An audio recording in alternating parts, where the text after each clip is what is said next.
Heritage Corporation, the world's largest producer of cultural heritage video, is proud to bring you the story of your name.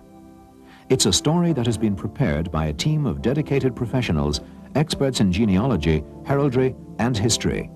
It's the proud story of your unique Irish heritage. Sit back and relax as the Heritage Corporation takes you on a very special journey into your past.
The surnames of Ireland stem from an oral tradition that dates back 1,200 years. But nothing in Ireland, except maybe the land itself, is as old as Newgrange. This ancient tomb was nearly 2,000 years old at the birth of Christ. For 5,000 years it has witnessed the arrival of the many and varied peoples who came to our shores. And sadly too has seen the departure of millions of Irish men and women who today are scattered all over the world. So let us go then, you and I, on an Irish journey, an hour's journey only, but endless in the imagination. A journey right through this beautiful country of ours, along the coasts and into the very lands and territories of your own Irish ancestors. These are the majestic cliffs of Moher. They stand defiant, holding back the relentless waves. Below, the broad Atlantic stretches all the way 3,000 miles beyond to the New World. When you stand on these cliffs, you stand on the edge of Ireland, you stand on the edge of Europe. Inland from here lies the fair land of Éireann, Ireland, the home of your ancestors.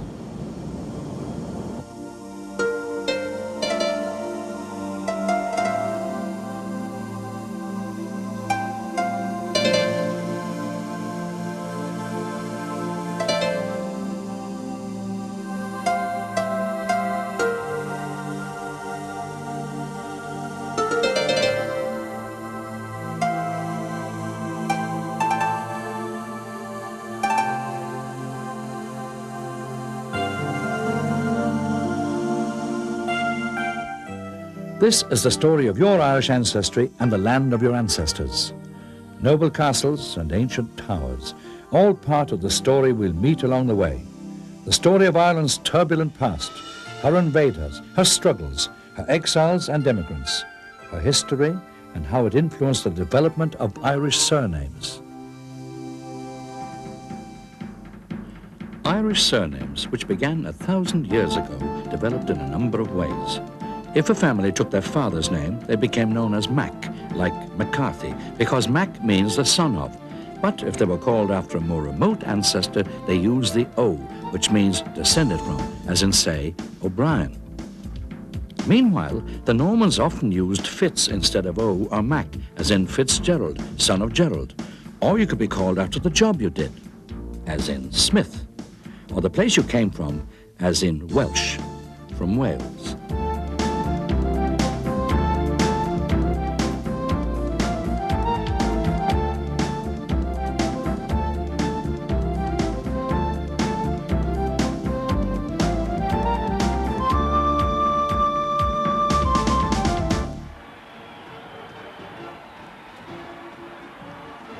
For the 60 million people throughout the world who share an Irish ancestry, St. Patrick's Day is a time for them to come together to celebrate and rejoice in their Irish identity.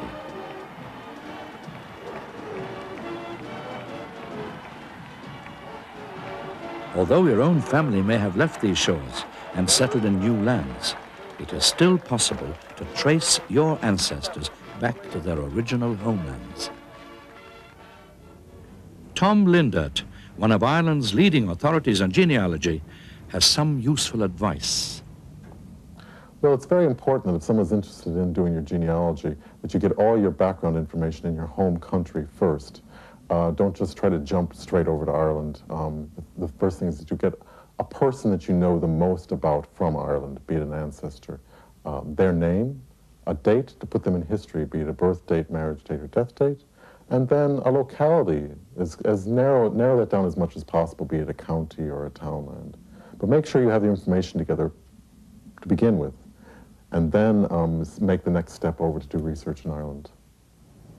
Once you have located an ancestor and have some idea of where they originally came from in Ireland, the records which will allow you to trace your family history are, by and large, available to you.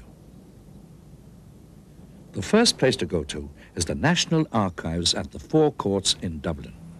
Documents kept here, such as Griffith's land valuations of the 19th century and the Ty the Plotman books, are invaluable in the search for your ancestors. If we take an Irish surname at random, we can illustrate exactly how these documents can help you. Let's look, for example, at the case of Daniel Brady. We know that Daniel left Ireland for America sometime in the 1870s. We also know that the name Brady at that time was most common in the counties of Cavan and Longford. At the Four Courts in Dublin, we searched the Griffith's land valuation books. We found Daniel's family in the land valuation book for Knockbridge Parish in Cavan. Once we found this, we checked the nearby parish churches, and in Knockbridge Roman Catholic Church, we found that Daniel was baptized on the 15th of November 1835, the son of Philip Brady and Elizabeth Smith of County Cavan. With this knowledge, it is possible to trace the history of Daniel's family. So you see, all you need are the basic details about an ancestor, and the quest for information on your family roots can begin. The search for your ancestors is becoming easier all the time, thanks to a recent initiative called the Irish Genealogical Project. This is the Clare Heritage Centre in Corofin. The centre is at the very heart of a new and exciting development. The official surviving records relating to family history and genealogy are being collected throughout the county. They're being brought here and then put on computer. But Corofin's not alone in this. Many other heritage centres have opened up all over Ireland, so that no matter where your family comes from, you should now be able to get an accurate record of your family history. Well, the centre started off originally as a museum, an interpretative museum, whereby we attempt to give people an insight into 19th century Ireland, because a lot of the people who would have been calling in the past, they wanted an explanation as to why their great-grandfather or whatever suddenly decided to leave Ireland and go across the sea to America or go thousands of miles away to Australia. So in the Heritage Centre we have a display whereby we try and explain to people and give them an insight into 19th century Ireland. Genealogy as a job can be very rewarding. It's wonderful to be able to find information for people. A lot of people come to us more in hope than in confidence of actually getting any information. And it's a very emotional experience sometimes for people when they do find details on ancestors, particularly people that have come a long distance from Australia or America or whatever. It can also be quite a frustrating job as well, when you're very near to finding the information you want, but it just doesn't turn up on the records. There are very few families whose history can be traced back to the Normans and the Vikings. However, we do the best we can. There are certain pedigrees that survive, and if one can link on to one of those, then you can go back 300 or 400 years. But that is most unusual for most ordinary families. We would expect, in general terms, to go back to the early 1800s, because that's more or less when church records as a rule began.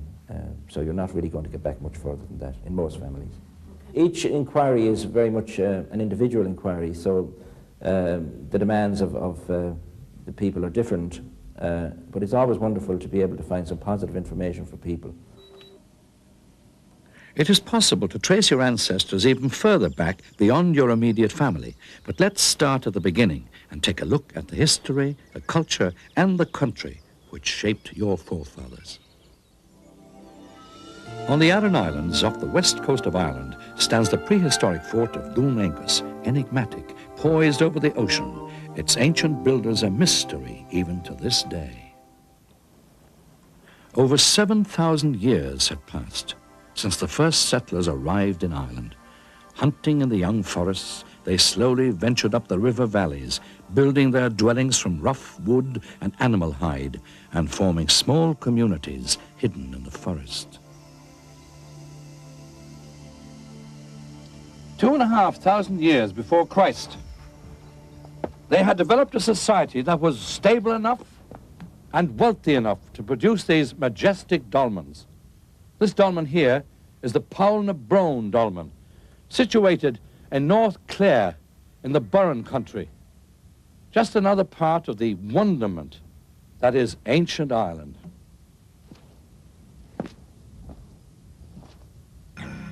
They built mysterious circles of standing stones. These people we call the Firbolg, or the Fomorians, and the Tuatha Dé Danann, the legendary children of Dana, goddess of magic. Perhaps these early peoples were among your forebears, people who would have known the names of those who lie under the great dolmens. But older than Poul na Brone, older even than the pyramids, is the passage grave at Newgrange in County Meath. Built over 5,000 years ago and designed so that on the winter solstice each year, at the moment of sunrise, a shaft of sunlight penetrates to the very heart of the mound, illuminating the intricate spirals carved in stone.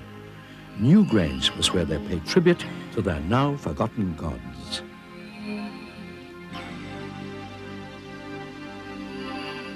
These people were superb craftsmen in stone, but a new material was sweeping across Europe from Asia Minor. The Iron Age came to Ireland, and the people who introduced the new material around 500 BC were the Celts, who for almost 2,000 years ruled Ireland as kings. The Celts were a major influence on the course of Irish history and instrumental in shaping our unique Irish identity. Let's listen to what leading archaeologist Barry Raftery of University College Dublin has to say about the Celts. Well, in the narrowest sense, the term Celtic refers to a language, but it is entirely appropriate to use the term in a broad cultural context. Now, the earliest reference to the term Celt was made by the Greeks about the 6th century BC. They just referred to a specific cultural grouping in Europe as Keltoi. We do not, of course, know whether the Celts themselves used that phrase to describe themselves. Now, in archaeological terms, the Celtic culture begins about 700 BC in Europe, continues until it was destroyed by the Romans around about the birth of Christ. And archaeologists have divided this culture into two broad phases, named after two major find spots in Europe: an earlier phase, which is called the Hallstatt culture, and a later phase, which is called the Latin culture. This is the Latin Celts who are best exemplified in the archaeological record. There are very serious problems of archaeological interpretation. But what we can say is that the earliest indications of contact with the Celtic culture abroad appears in Ireland round about 600 BC, when there are some indications of a Hallstatt presence in the country. We have some Hallstatt material, but it's not very substantial. Round about 300 BC, there's a greater body of archaeological material in the country, which we can certainly equate with the Celtic groups. In many ways, it displays native Irish idiosyncrasies which set it apart from the material in the Latin areas outside the country.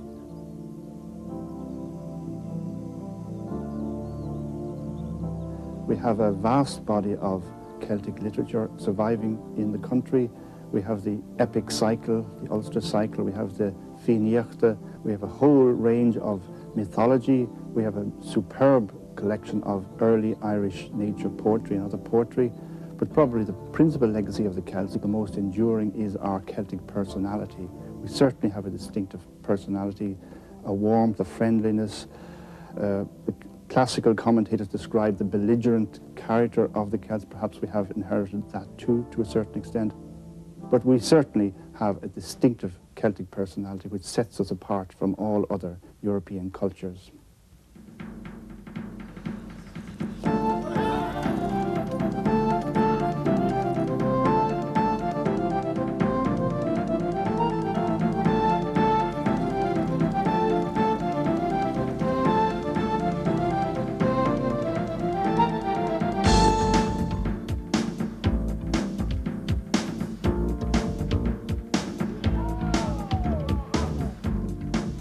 A small island on the edge of Europe, the island of your ancestors was divided up between a number of major Celtic clans.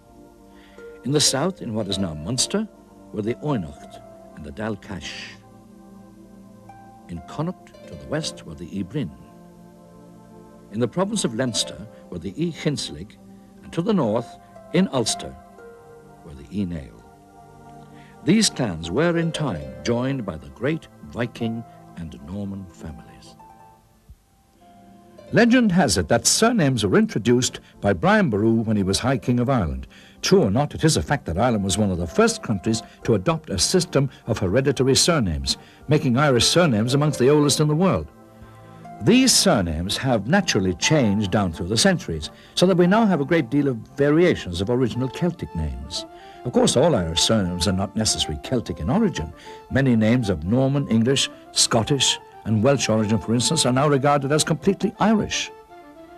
In early Christian times, the great clans of Ireland began to separate into smaller family groupings, and it was during this time that the introduction of surnames gradually replaced the system of clan names.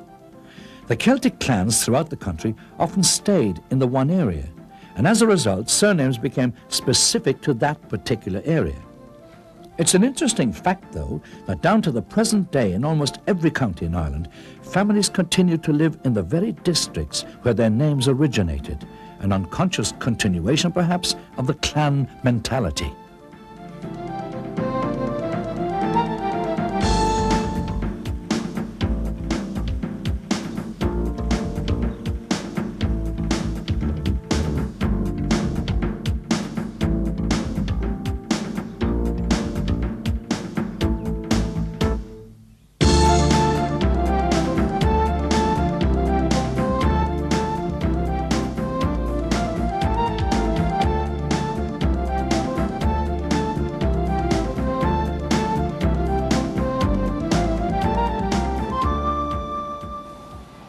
Hurling, Ireland's national sport, is reminiscent of the time when the great clans of Ireland battled for land power and the high kingship.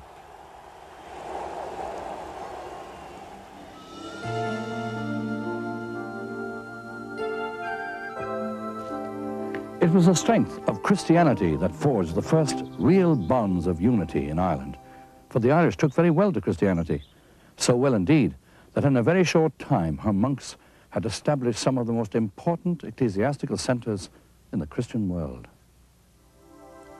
Here in Glendalough, in County Wicklow, I always think the sense of Ireland's Christian past is particularly strong. There had been small settlements of monks scattered along the Irish coast for some time, but it took St. Patrick to bring together the old religion of the Celts and the new Christianity. This new Irish Christianity turned out to be a powerful crusading force. With the collapse of the Roman Empire, Europe was once more plunged into the Dark Ages. And strangely enough, that's what gave us, I think, our first emigrants, the young Irish monks who left their Irish monasteries and brought the flame of Christianity back into that pagan continent. At home in Ireland, the monks built the unique round towers, originally as bell towers, and then later used them for keeping safe their priceless chalices and manuscripts. In their workrooms, the monks channeled their passionate Celtic sensitivity into glowing colour and intricate artwork. And certainly, the greatest and most beautiful of the manuscripts is the Book of Kells, now in the library of Trinity College, Dublin.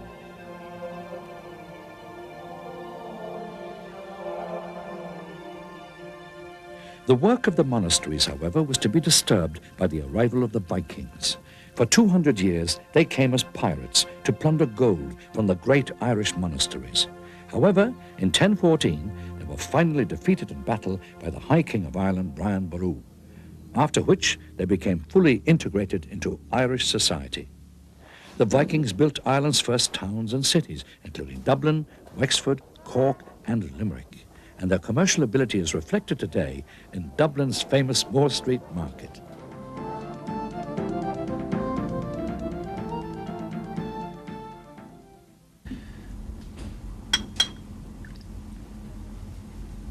The Vikings left an indelible impression on the Irish. But their demise as a great power, coupled with the death of Brian Boru in 1014, meant that the Irish High Kingship was up for grabs. What followed then was almost a century of political intrigue and unrest as the greater Irish families struggled amongst themselves for the title of High King. The Normans, led by the great warrior Strongbow, arrived in 1169. Heavily protected by their coats of mail, they moved like modern tanks through the Irish countryside. They had arrived as mercenaries at the request of the deposed King of Leinster, but a combination of their military might and an attraction to the land of your ancestors induced them to make a more permanent foothold. The Normans immediately set about building huge stone castles of white throughout the country. These fortresses were designed both for protection and to intimidate the native Irish. Over 800 years later, many of these castles still stand, a testament to the skill of their builders. Within a year, they had captured Dublin itself, and from the high parapets of their various castles all over Ireland, they surveyed the conquered lands. Very soon, they were to proceed to supervise the division of their new country. Following his victories in battle, Strongbow took the hand of the King of Leinster's daughter, Eva, in marriage, and less than 2 years later, he had taken the crown for himself. Stony towers are not always protective, for here in Waterford, at Reginald's Tower, the marriage of Strongbow and Eva started a trend that would eventually undermine Norman influence in Ireland. You see, within a century, the Normans and the Irish intermarried, and the Normans adopted the Irish language and culture to a degree that made the English king, John, declare, "The Normans are more Irish than the Irish themselves." The fusing of the Norman and Gaelic traditions saw the Celtic culture enriched by that of the Normans.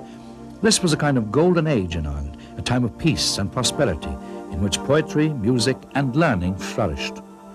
Many fine abbeys and monasteries were built throughout the country. Scholarship was encouraged, and many of the great families had their own poets and genealogists known as fili. As the Normans assimilated the culture, traditions, and language of their new lands, they also adopted the Irish tradition of using surnames. This saw the introduction of new names like Fitzgerald, Butler, Power, and Barrett, names that are today regarded as being entirely Irish.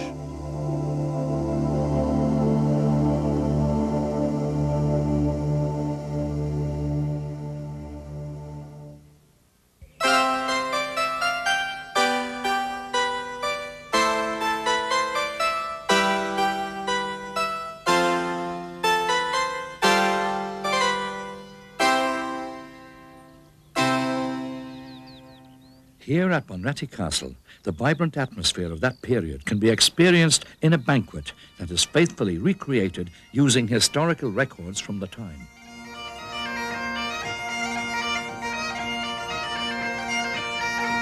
My noble lords and ladies, my noble guests, the entry of your host this evening, the Earl of Thomond, Mr. Joe Lynch.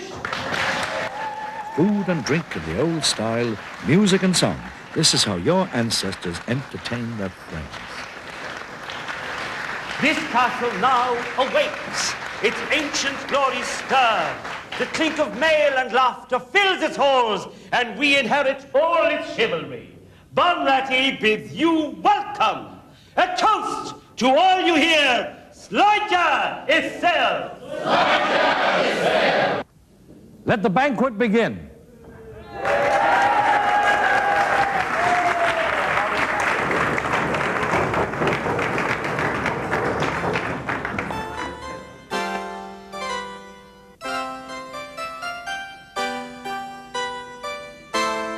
The alliances and friendships between the families were strengthened by the Irish custom of fostering, whereby a child of your family would be raised and educated by a neighbouring family.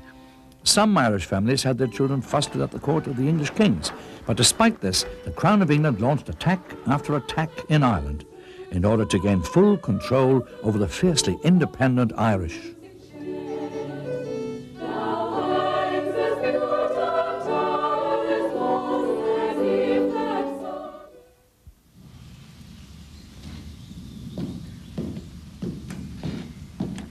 During the 1500s, the power of the Celtic chieftains began to wane under sustained military pressure from the forces of the English crown. This, in turn, led to a series of rebellions. The last great Celtic revolt ended here at Kinsale in 1601. It had been led by the mighty Hugh O'Neill of Tyrone. In the year 1609, O'Neill and many of the other Irish chieftains left our shores. This was called the Flight of the Earls. It heralded the end of the old Celtic ways. Now it was a new Ireland, new kings, new centres of power. The Flight of the Earls is a testament to the concept of Ireland as an independent nation, the Celtic aristocracy choosing exile rather than submission. To consolidate their power in Ireland, the new rulers sent out clerks to record the names of Ireland. Unable to speak the Irish language, these clerks did not attempt to properly translate the indigenous names, but rather made approximate and phonetic translations. As you travel through Ireland today, you will notice how the signposts carry evidence of that name-changing process which began so long ago. For example, Báile an Mhuircheag, meaning the town of the Murphys, became Ballymurphy. Cashlorin I Chunnell simply became Castle Connell.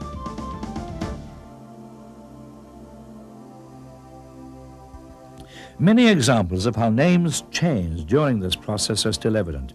For instance, O'Sullivan became O'Sullivan, and in time the O, meaning descended from, was dropped to produce the now numerous name of Sullivan.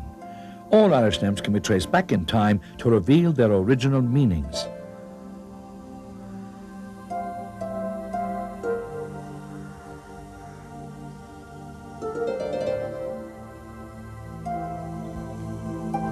The essential Irish culture, however, remains strong and vibrant, and despite continued assault, it has remained so to this day.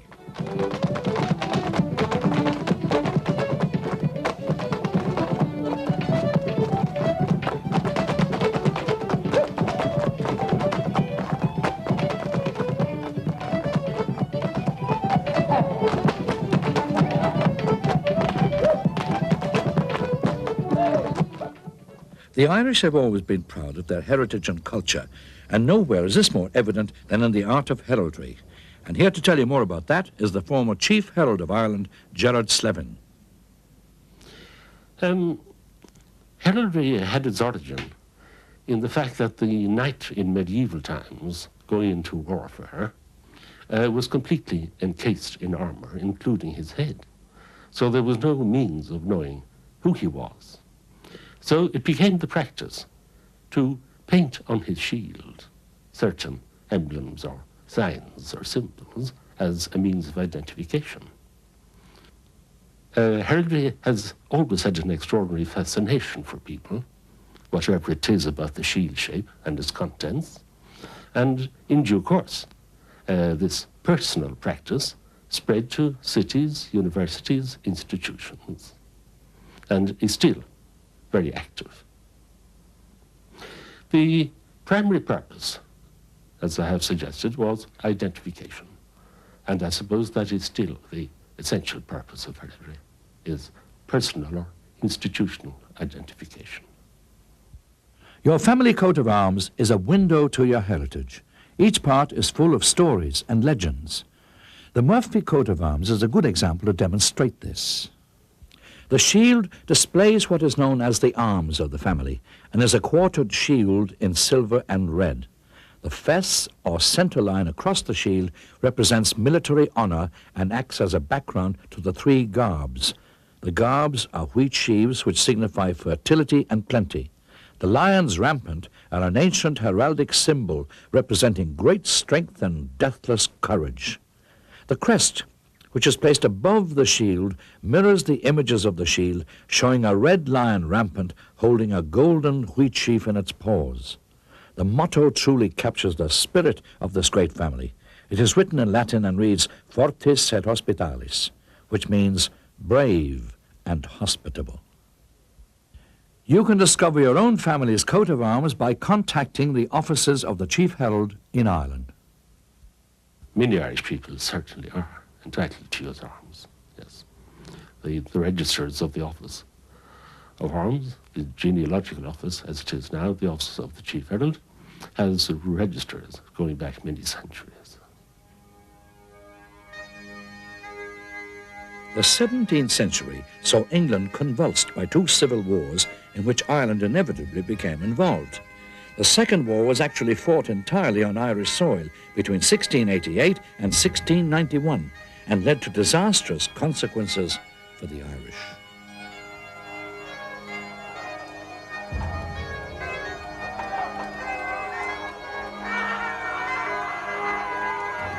(1691) saw the ending of the Williamite Wars with the signing of the Treaty of Limerick signed on this very stone.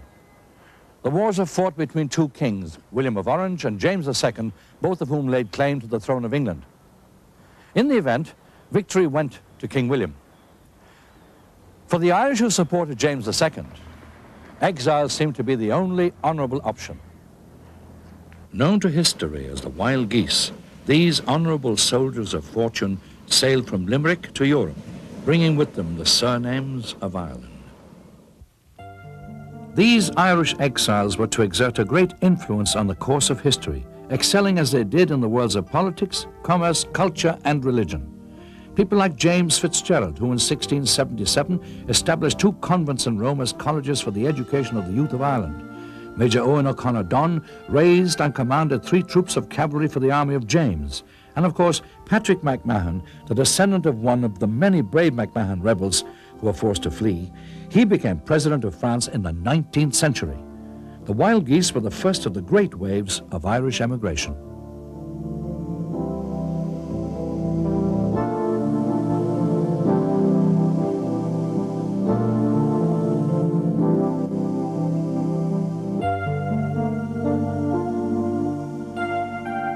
From the days of the early Christian missionaries to the present day, emigration has been an integral part of the history of the Irish people.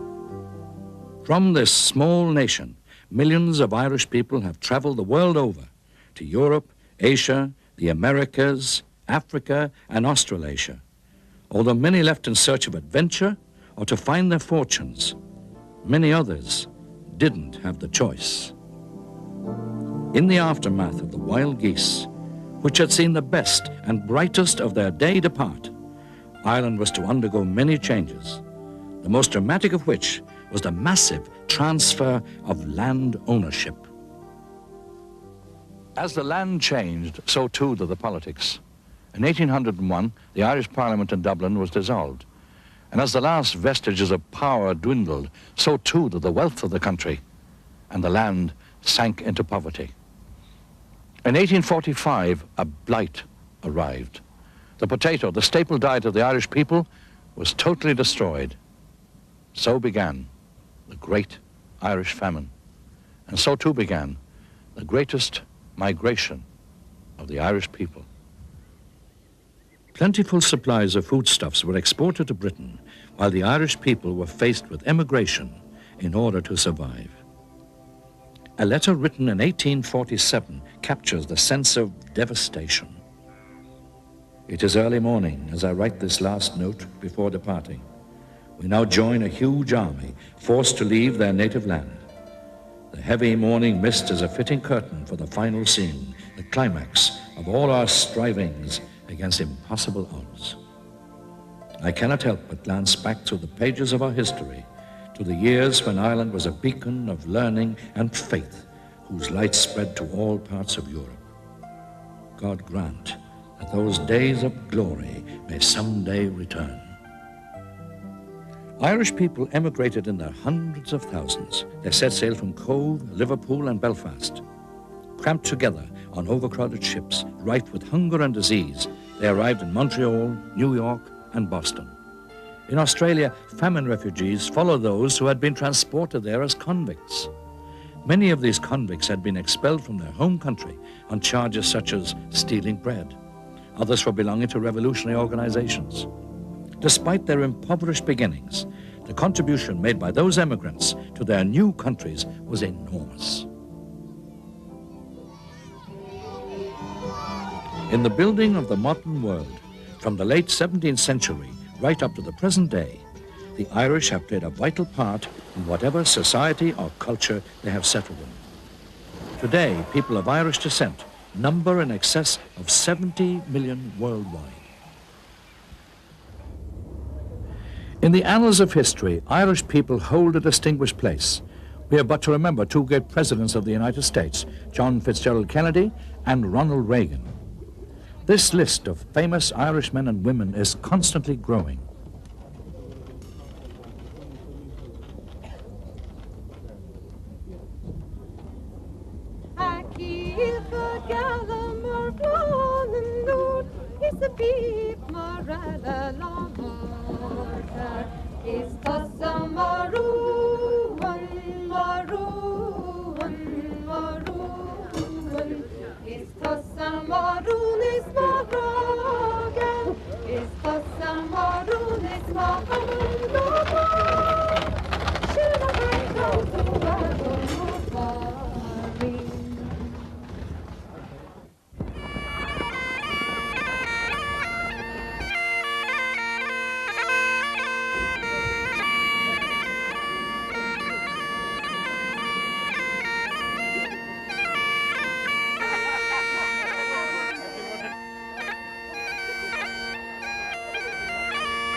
I'm here for the inauguration for the first time in 350 years of a McGeoghegan chieftain.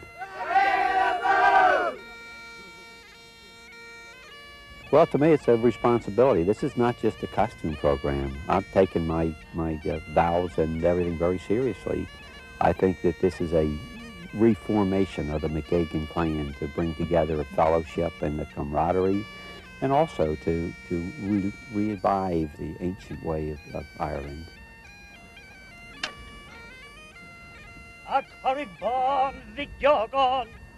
Lower them.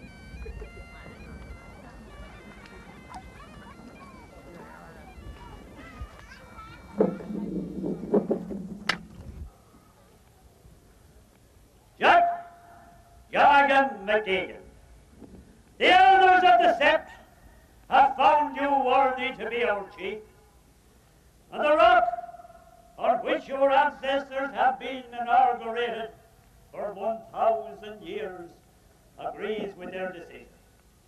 So, I now call you Chief of Kenalfiacha, D. McGeoghegan, Chief of Kenalfiacha, and leader of all the McGeoghegans of the world. Your roots are important to me, and I think they should be important to everyone. It's incredible once a person gets involved in learning about where they're from and who they are. It adds so much to their life. I'm from Tampa, Florida, USA, but I'm really from here. This is home. And so we return to the start of our odyssey, an odyssey that has taken us through the annals of your family ancestry from ancient times to the present day.